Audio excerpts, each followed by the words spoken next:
Hello everyone. তো আমি চলে গেছিলাম একটা বিয়ে বাড়িতে। তো দুপুরবেলার মেনুতে অনেক কিছু দারুণ দারুণ টেস্টি খাবার হয়েছিল। তো ভাবলাম চলো তোমাদের সাথে শেয়ার করা যাক। তো প্রথমেই তো থালা গ্লাস দিয়ে দিয়েছিল, আর তার সাথে দিয়েছিল লেবু, আর একদম গরম গরম ধোঁয়া ওঠা সরু চালের ভাত, আর তার সাথে একটা ঘন্ট মানে ছ্যাঁচড়া শাকের, যেটা জাস্ট ওয়াও খেতে ছিল, মানে জাস্ট অসাধারণ।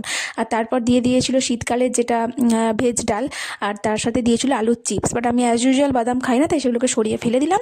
আর তারপরে দিয়ে দিয়েছিল আমার ভীষণ প্রিয় একটা খাবার, যেটা হচ্ছে তোপসে মাছের ফ্রাই। তো সেটা দিয়ে ডাল দিয়ে জাস্ট দারুণ লাগছিল। আর তার সাথে হয়েছিল ফুলকপি আলুর তরকারি।